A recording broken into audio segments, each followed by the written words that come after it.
ಹಾಸನ ಜಿಲ್ಲೆಯ ಹೊಳೆನರಸೀಪುರ ತಾಲೂಕಿನ ಗುಂಜೇವು ಗ್ರಾಮದ ಶ್ರೀಮಠ ಕಾವಲಿನಲ್ಲಿರ್ತಕ್ಕಂಥ ದುರ್ಗಾ ಸ್ಟೋನ್ ಕ್ರಸ್ಟರ್ಸ್ನಲ್ಲಿ 20ರ ಶನಿವಾರ ಕಳೆದ ಶನಿವಾರ ಸಂಭವಿಸಿದ ಭೀಕರ ಅಪಘಾತದಲ್ಲಿ ಗಂಭೀರವಾಗಿ ಗಾಯಗೊಂಡಿರ್ತಕ್ಕಂಥ ಚಾಲಕ ಚಂದನ್ ಎಂಬ ಯುವಕ ಇದೀಗ ಖಾಸಗಿ ಆಸ್ಪತ್ರೆಯಲ್ಲಿ ಚಿಕಿತ್ಸೆಯೂ ಸಿಗದೆ ಇತ್ತ ನ್ಯಾಯವೂ ಸಿಗದೆ ಸಾವು ಬದುಕಿನ ನಡುವೆ ಹೋರಾಡ್ತಕ್ಕಂಥ ಸ್ಥಿತಿ ನಿರ್ಮಾಣ ಆಗಿದೆ.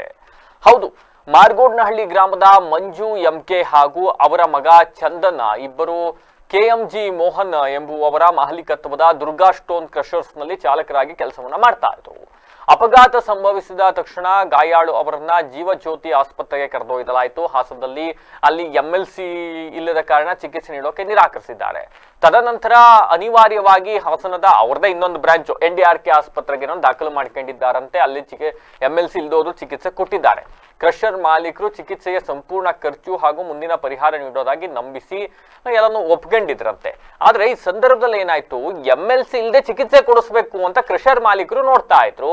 ಆದ್ರೆ ಯಾವಾಗ ಈ ವಿಷಯ ಗ್ರಾಮಸ್ಥರು ಊರಿನ ಮುಖಂಡರಿಗೆಲ್ಲ ಗೊತ್ತಾಯ್ತು, ಅವರೆಲ್ಲ ಬಂದು ಇದೊಂದು MLC ಮಾಡಿಸ್ಬೇಕು ಅಂತ ಪಟ್ಟಿಡಿದ್ರು. ಪೊಲೀಸರಿಗೆ ದೂರು ಕೊಡಬೇಕು ಅಂತ ಮುಂದಾದ್ರು.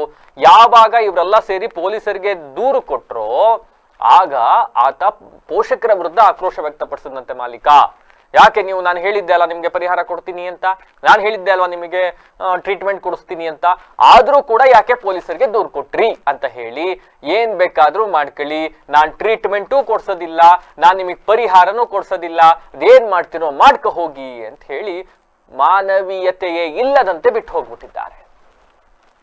ಇದೇ ತಿಂಗಳು 21ನೇ ತಾರೀಕು ಸಂಜೆ ಗ್ರಾಮಸ್ಥರೆಲ್ಲ ಸೇರಿ ಅವತ್ತು MLC ಮಾಡಿಸ್ಬಿಟ್ರು.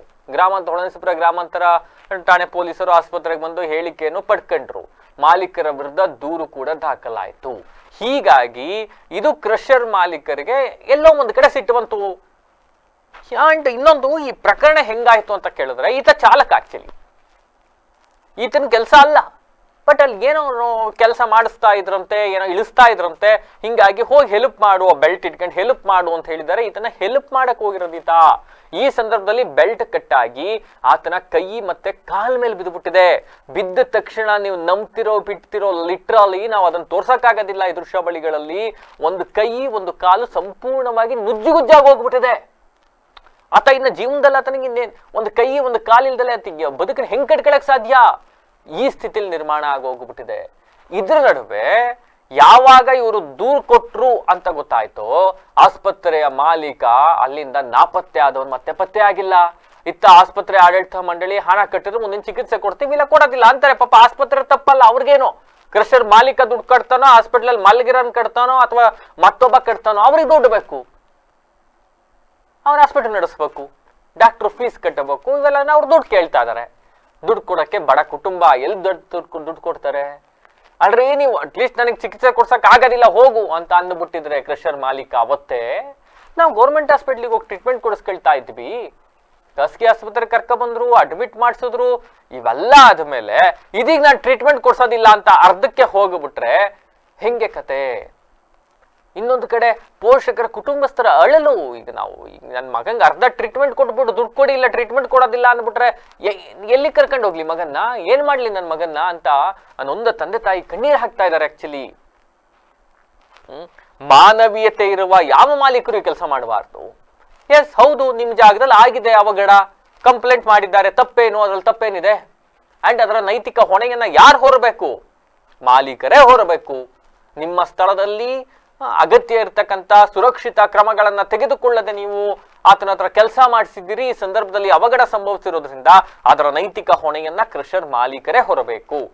ಈ ಕ್ಷಣದಲ್ಲಿ ನೀವು ಕಂಪ್ಲೇಂಟ್ ಕೊಟ್ಟುಬಿಟ್ರಿ, ಹಂಗಾಗಿ ನಾನು ಟ್ರೀಟ್ಮೆಂಟ್ ಕೊಡ್ಸೋದಿಲ್ಲ ಅಂತ ಅರ್ಧಕ್ಕೆ ಬಿಟ್ಟು ಹೋಗ್ಬಿಟ್ರೆ ಎಸ್ ಮಾತಾಡಿದ್ದಾರೆ ನೋಡಿ ಕುಟುಂಬಸ್ಥರು.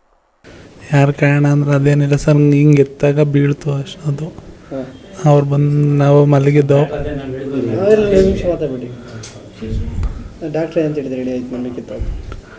ಡಾಕ್ಟ್ರು ಅದೇ ಕಾಲು ಕಟ್ಟಾಗಿ ಬೆಳ್ಳು ಕಟ್ಟಾಗಿದ್ದಾವೆ 4, ಇದು ಕೈ ಕಟ್ಟಾಯಿತೆ ಅಂತ ಹೇಳಿದರು. ಅದನ್ನು ಇನ್ನು ಈಗ ಆಪ್ರೇಷನ್ ಮಾಡಿದರೆ ತುಂಬ ನೋವು ಎಲ್ಲ ಇದೆ ಸರ್.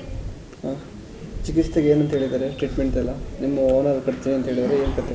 ನಮ್ಮ ಓನರ್ ಕಟ್ತೀನಿ ಅಂತ ಅಂದರೆ ಇವತ್ತು ಬೆಳಿಗ್ಗೆ ಏನೋ ಕಟ್ಟೋದಿಲ್ಲ ಅಂತ ಅಂದ್ರಂತೆ. ಇವಾಗ ನೀವೇ ಕಟ್ಕೊಳ್ಳಿ ಅಂತ ಏನೋ ಅಂದ್ರಂತೆ ಸರ್. ಈ ಬಿಲ್ಲೆಲ್ಲ ಕಟ್ಟೋದು ಯಾರು ಮಾಡ್ತೀರಿ? ಕಷ್ಟದಲ್ಲಿದ್ದೀರಾ ನೀವು? ಅದೇ ಗೊತ್ತಾಯ್ತಾರ ಸರ್ ನಮಗೆ. ಹಾಂ, ಎಷ್ಟು ವರ್ಷದಿಂದ ಕೆಲಸ ಮಾಡ್ತಿದ್ದೀರಿ ಸರ್ ಅಲ್ಲಿಗೆ ಹೋಗಿ 12 ದಿವಸ ಅಷ್ಟೇ ಆಯಿತು ಸರ್. 12 ದಿವಸ. ಹ್ಞೂ. ನಿಮ್ಮ ತಂದೆಯವರು? ನಮ್ಮ ತಂದೆಯವರು 8 ತಿಂಗಳಿಂದ ಗಾಡಿ ಓಡಿಸಿದ್ರು ಸರ್ ಅಲ್ಲೇ. ನಮ್ಮ ತಂಗಿ ಪ್ರೆಗ್ನೆಂಟ್ ಇದ್ದರು. ನಾನು ಲಾಂಗ್ ಗಾಡಿ ಓಡಿಸಿದ್ದೆ. ನಮ್ಮ ತಂಗಿ ಪ್ರೆಗ್ನೆಂಟ್ ಇದ್ದರು ಅಂದ್ಬಿಟ್ಟು ಅಲ್ಲಿ ಇಲ್ಲಿ ಓಡಾಡೋಕ್ಕಾಗಲ್ಲ, ಅವ್ರದ್ದು ಡೇಟ್ ಹತ್ರ ಐತೆ ಅಂದ್ಬಿಟ್ಟು ನಾನು ಇಲ್ಲೇ ಹೋಗೋಣ ಅಂತ ನಾನು ಹೋಗ್ತಾಯಿದ್ದೆ ಸರ್. ನಮ್ಮ ತಂದೆಯವ್ರು ಕರ್ಕೊಯ್ತಿದ್ರು ಜೊತೇಲಿ. ಅವ್ರಿಗೂ ಮೆಡಿಷನ್ ಅವ್ರು ಕೊಡ್ತಾಯಿದ್ರು, ಅವ್ರೇನು ನಿಲ್ಲಿಸಿರಲಿಲ್ಲ. ವಾರ್ಡಿಗೆ ಶಿಫ್ಟ್ ಮಾಡಬೇಕಾದ್ರೆ ಯಾವ ವಾರ್ಡಿಗೆ ಶಿಫ್ಟ್ ಮಾಡೋದು ಅಂತ ಕೇಳಿದರು. ಆವಾಗ ನಾನು ಓನರಿಗೆ ಫೋನ್ ಮಾಡಿ ಯಾರು ಅಡ್ಮಿಷನ್ ಮಾಡೋರು ಅವ್ರ ನಂಬರಿಗೆ ಫೋನ್ ಮಾಡಿ ಅಂದೆ. ಆವಾಗ ಮೋನಣ್ಣ ಅನ್ನೋರೇನೋ ಫೋನ್ ತೆಗೆದ್ಬಿಟ್ಟು ಅವ್ರು ಯಾವ್ದು ಕೇಳ್ತಾರೆ ಅದು ಕೊಡಿ ಅಂತೇಳಿ ಅಡ್ಮಿಷನ್ ಮಾಡ್ಕೊಳ್ಳಿ, ಅವ್ರು ಏನು ಕೇಳ್ತಾರೆ ಅದನ್ನು ಕೊಡಿ ಅಂತೇಳಿ ಹೇಳಿದರು. ಇವತ್ತಿಂದ ಬೇಡ ಅದನ್ನು ಕೊಡಬೇಡಿ ನಿಲ್ಲಿಸಿ ಅಂತ ಹೇಳ್ಬಿಟ್ಟು ನಮಗೆ 1,60,60,000 ರೂಪಾಯಿ ಬಿಲ್ ಕೊಟ್ಟವ್ರೆ. ಅವರೇ ಕೊಡಬೇಕಲ್ವ? ಅವ್ರು ಹೇಳಿದಕ್ಕೆ ಕೊಟ್ಟಿಲ್ಲ ಸರ್, ಅವ್ರು ಕೊಡ್ತಾ ಇಲ್ಲ. ಇವಾಗ ನಮ್ಮ ಮನೆಯವ್ರ ಹೆಸರು ಬರೆದು ನಮ್ಮ ಮನೆಯವ್ರ ಹೆಸರಿಗೆ ನೀವು ಕಟ್ಟಿ ಅಂತ ಬಿಲ್ ಕೊಟ್ಟವ್ರೆ. ಅವ್ರು ಕೇಳಿದ್ದಕ್ಕೇ ಬಿಲ್ಲಿಗೆ ವಾರ್ಡಿಗೆಲ್ಲ ಶಿಫ್ಟ್ ಮಾಡಿದರು ಐಸಿಯುವಿಂದ. ಮತ್ತು ಇವಾಗ ಇವತ್ತು ನೀವು ಹೇಳ್ತಾ ಇರೋದು ಆ ರೀತಿ ಹೇಳ್ತಾರೆ ಸರ್. ನಮಗೆ ಕಷ್ಟ ಆಗೋದು ನಾವು ಗೌರ್ಮೆಂಟ್ ಆಸ್ಪತ್ರೆಗೆ ಕರ್ಕೊಂಡು ಹೋಗಿವ ಸರ್. ಅವ್ರು ಬಂದ್ಬಿಟ್ಟು ಡಿಸ್ಚಾರ್ಜ್ ಮಾಡಿಸ್ಬಿಟ್ಟು ಕೊಡಲಿ, ನಾವು ಗೌರ್ಮೆಂಟ್ ಹಾಸ್ಪಿಟ್ಲಿಗೆ ಕರ್ಕೊಂಡು ಹೋಗ್ತೀವಿ ಸರ್.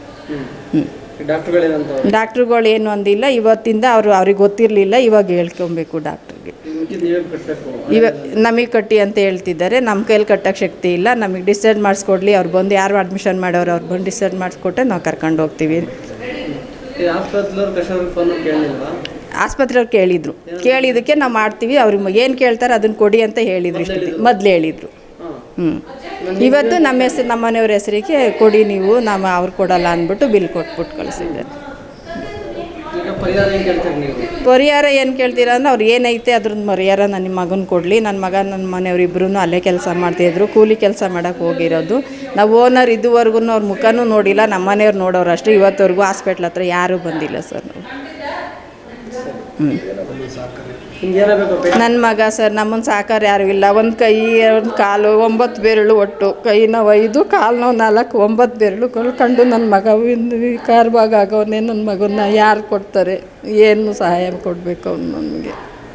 ಬಂದು ನಮ್ಮನ್ನು ಬರಲಿ, ಅವ್ರು ಭೇಟಿ ಮಾಡಲಿ ಸಾಕು. ಬಂದು ಅವ್ರ ಮುಖ ನೋಡೋಕ್ಕೂ ನಮ್ಮ ಹತ್ರ ಬಂದಿಲ್ಲ ಸರ್. ಅವ್ರ ಓನರ್ ಯಾರು ಅಂತಲೂ ನಾನು ನೋಡಿಲ್ಲ. ಇಲ್ಲ ಸರ್, ಇದ್ದಿದ್ರೆ ಬಂದು ನೋಡ್ತಿದ್ರು. ನಮಗೆ ಇವಷ್ಟು ದೊಡ್ಡ ಕಾಸ್ಟ್ಲಿ ಹಾಸ್ಪಿಟ್ಲು ಬೇಕಾಗಿಲ್ಲ ನಮಗೆ. ನಾವು ಗೌರ್ಮೆಂಟ್ ಆಸ್ಪತ್ರೆಗೆ ನಮ್ಮದು ರೇಷನ್ ಕಾರ್ಡ್ ಇದೆ ಕೂಲಿಕದ್ದು, ಅದ್ರಲ್ಲಿ ಮಾಡಿಸ್ಕೊತೀವಿ. ನಮಗೆ ಕಟ್ಟೋಕೆ ಆಗಲ್ಲ. ಅವ್ರು ಬಂದ್ಬಿಟ್ಟು ನಮಗೆ ಡಿಸ್ಚಾರ್ಜ್ ಮಾಡಿಸ್ಕೊಡ್ಲಿ ಸರ್, ನಾನು ಕರ್ಕೊಂಡು ಹೋಗ್ತೀನಿ. ನಮ್ಮದು ಮತ್ತು ನಾನು ಮತ್ತು ನನ್ನ ಮಗ ಇಬ್ಬರು KMG groups of Durga stone ಕ್ರಷರಲ್ಲಿ ಕೆಲಸ ಮಾಡ್ತಾಯಿದ್ವಿ.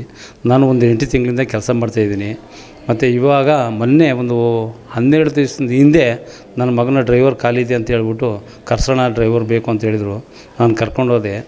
ಅಲ್ಲಿ ರೈಟ್ರಾದಂತಹ ಚಂದ್ರಣ್ಣವರು ಕರ್ಕೊಬ ಅಂತ ಹೇಳಿದರು. ನಾವು ಕರ್ಕೊಬಂದು ಸೇರಿಸ್ಕೊಂಡ್ರು, ಕೆಲಸನೂ ಕೊಟ್ಟರು. ಕೆಲಸ ಮಾಡ್ತಾ ಇರ್ಬೇಕಾದ್ರೆ ಒಂದು ದಿವಸ ಹೀಗೆ ನಾವು ಗುರುವಾರ ಮತ್ತು ಶುಕ್ರವಾರ 2 ದಿವಸ ರಜಾ ಹಾಕಿದ್ದು. ಮಾಮೂಲಿ ಶುಕ್ರವಾರ ಹೆಂಗೆ ಹೋಗ್ಬೇಕು ಡ್ಯೂಟಿಗೆ ಹಂಗೆ ಮಾಮೂಲಿ ಹೋದಾಗ ಏನಾಯಿತು, ಬೆಳಿಗ್ಗೆ ಟೀನೂ ಕುಡಿದ್ವಿ, ನಾಷ್ಟನೂ ಮಾಡಿದ್ವಿ, ಮಧ್ಯಾಹ್ನ ಊಟನೂ ಮಾಡಿದ್ವಿ. ಮಧ್ಯಾಹ್ನ ಅವನಿಗೆ ಗಾಡಿ ಇರಲಿಲ್ಲ. ಅವತ್ತು ಅವನು ಟ್ರಿಪ್ಪರ್ ಡ್ರೈವರು, ಗಾಡಿ ಇರಲಿಲ್ಲ. ಒಂದು ಯೋಧ ಗಾಡಿ ಇದೆ, ಚಿಕ್ಕ ಗಾಡಿ 4 ವೀಲು. ಅದನ್ನು ತಗೊಂಡೋಗಿ ಚಂದು ನೀನು ಒಳ ನರಸೀಪುರಕ್ಕೆ ಹೋಗಿ ದಿನಸಿ ಐಟಮ್ ಹಾಕೊಂಡು ಬಾ ಅಂತ ಹೇಳಿದರು. ಅದೇ ರೀತಿ ಅವನು ದಿನಸಿ ಐಟಮ್ ಹಾಕ್ಕೊಂಡು ಒಂದು 2 ಗಂಟೆಗೆ ಕ್ರಷರಿ ಬಂದಾಗ ಊಟ ಮಾಡಿ ಭಟ್ರೆ ನೀವು ಸಾಮಾನು ಇಳಿಸ್ಕೊಳ್ಳಿ ಅಂತ ಹೇಳ್ದ.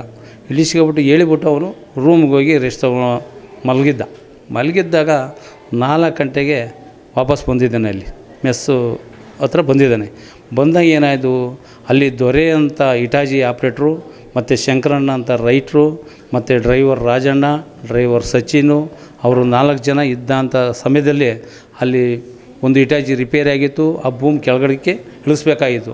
ಆಗ ಇನ್ನೊಂದು ಇಟಾಜಿ ಸಹಾಯದಿಂದ ಬೆಲ್ಟ್ ಹಾಕಿ ಇಳಿಸ್ಬೇಕಾದ್ರೆ ಆ ಬೆಲ್ಟು ತುಂಡಾಗಿ ಒಂದು 5-6 ಪೀಸ್ ಆಗಿದೆ. ಹಳೇ ಬೆಲ್ಟ್ ಅದು. ವೇಸ್ಟೇಜ್ ಅಂತ ಬೆಲ್ಟ್ ಹಾಕಿ ಕ್ರಮಬದ್ಧವಾಗಿ ಮಾಡಿಲ್ಲ ಇವರು. ಅದರಿಂದ ನನ್ನ ಮಗನಿಗೆ ಭಾರಿ ಅನಾಹುತ ಆಗಿ ಒಂದು ಕೈ ಮತ್ತು ಒಂದು ಕಾಲು 2 ತುಂಡಾಗಿದೆ. ಆದ್ರೂ ಪಾಪ ಓನರು ಅದೇ ಗಾಡಿನಲ್ಲಿ ನನ್ನ ಮಗ ಓಡಿಸಿದ್ನಲ್ಲ ಮಧ್ಯಾಹ್ನ, ಅದೇ ಗಾಡಿನಲ್ಲಿ ಹಾಸ್ಪಿಟಲ್ಗೆ ಕರ್ಕೊಬಂದು ದಿವ್ಯ ಜ್ಯೋತಿ ಹಾಸ್ಪಿಟ್ಲಿಗೆ ಅಡ್ಮಿಟ್ ಮಾಡಿದ್ದಾರೆ. ಅಡ್ಮಿಟ್ ಮಾಡಿದಂಥ ಸಂದರ್ಭದಲ್ಲಿ ಅವರು NMC ಮಾಡಿಸ್ಬೇಕು, ಇಲ್ಲಾಂದರೆ ಇಲ್ಲಿ ಟ್ರೀಟ್ಮೆಂಟ್ ಕೊಡೋಕ್ಕಾಗಲ್ಲ ಅಂತ ಹೇಳಿದರು. ಆದ್ರೂ ಅಲ್ಲಿ ಫಸ್ಟ್ ಏಡ್ ಸ್ವಲ್ಪ ಮಾಡಿದ್ದಾರೆ. ಆವಾಗ NDRK ಹಾಸ್ಪಿಟಲ್ಗೆ ಕರ್ಕೊಂಬಂದು ಶಿಫ್ಟ್ ಮಾಡಿ ಮಗನಿಗೆ ಟ್ರೀಟ್ಮೆಂಟ್ ಕೊಡ್ಸೋಕ್ಕೆ ಸಹಾಯ ಮಾಡಿದರು ಓನರದವರು. ಅದಾದ ಮೇಲೆ ಅವ್ರು ಏನು ಹೇಳಿದರು, ನೈಟು 2 ಗಂಟೆವರೆಗೂ ನನ್ನ ಮಗನ ಹತ್ರಲ್ಲೇ ಹಾಸ್ಪಿಟಲಲ್ಲಿ ಇದ್ದರು, ಅಮೃತ್ ಮರಿಗೌಡರು ಇದ್ದಂಥ ಸಂದರ್ಭದಲ್ಲಿ ಅವ್ರು ಏನು ಹೇಳಿದರು ನಮಗೆ, ಅಣ್ಣ ಅವ್ರಿಗೆ ಏನು ಆಸ್ಪತ್ರೆ ಖರ್ಚು ವೆಚ್ಚ ಏನಾಗುತ್ತೆ ಫುಲ್ಲು ಎಲ್ಲ ನಾನೇ ಭರಿಸ್ತೀನಿ, ಮತ್ತು ಅವನಿಗೊಂದು ಕೆಲಸನೂ ಕೊಡ್ತೀನಿ, ಮತ್ತು ಅವನಿಗೆ ಎಲ್ಲ ಇನ್ಶೂರೆನ್ಸು ಏನು ಬರುತ್ತೆ ಅದನ್ನು ನಾನು ಮಾಡಿಕೊಡ್ತೀನಿ ಅಂತೇಳಿ ಬೆಳಿಗ್ಗೆ ಎದ್ದು ಬರ್ತೀನಪ್ಪ ಅಂತ ಹೇಳೋದ್ರು. ಬರಲೇ ಇಲ್ಲ ಹಾಸ್ಪಿಟ್ಲ್ ಹತ್ರಕ್ಕೆ. ಆದರೂ ನಾವು 1:30 2 ಗಂಟೆವರೆಗೂ ನೋಡಿದ್ವಿ. ಆಗ ನಾನೇನು ಮಾಡಿದೆ, ಇದು ಬಿಟ್ಟರೆ ಇವರು ಬರಲ್ಲ, ನನಗೆ ಅನ್ಯಾಯ ಆಗುತ್ತೆ ಅಂತ ಗ್ಯಾರಂಟಿ. ಆಗ ನಾನು ನಮ್ಮೂರ ಜನಗಳ ಸಹಾಯದಿಂದ ಒಂದು 4-5 ಜನಕ್ಕೆ ಹೇಳಿ ಫೋನ್ ಮಾಡಿ ಕರೆಸ್ಕೊಂಡು NMC ಮಾಡಿಸಿ ನಾನು ಕೇಸನ್ನು ದಾಖಲೆ ಮಾಡಿದೆ ಒಳನೇಶ್ವರ ಸ್ಟೇಷನಲ್ಲಿ, ರೂರಲ್ ಸ್ಟೇಷನಲ್ಲಿ. ಆವಾಗ ಆ ಸ್ಟೇಷನಿನ ಪೊಲೀಸು ಬಂದು, ಕಾನ್ಸ್ಟೇಬಲ್ ಬಂದು ನನ್ನ ಮಗನನ್ನು ಹೇಳಿಕೆ ತಗೊಂಡು ಕೇಸನ್ನು ದಾಖಲೆ ಮಾಡಿ FIR ಮಾಡಿದ್ದಾರೆ.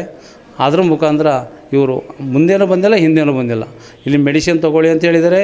ಈಗ ಮೆಡಿಸಿನ್ನು ಅವರೇ ಕೌಂಟ್ರಿಗೆ ಹೇಳಿ ಅವ್ರ ನಂಬರ್ ಕೊಟ್ಟು ಅವ್ರ ಹೆಸರನ್ನ ಕೊಟ್ಟು ಏನಾಗುತ್ತೆ ಖರ್ಚು ವೆಚ್ಚ ಎಲ್ಲ ನೋಡ್ಕೊಳ್ಳಿ ಅಂತ ಹಾಸ್ಪಿಟ್ಲಿಗೆ ಹೇಳಿದ್ದಾರೆ.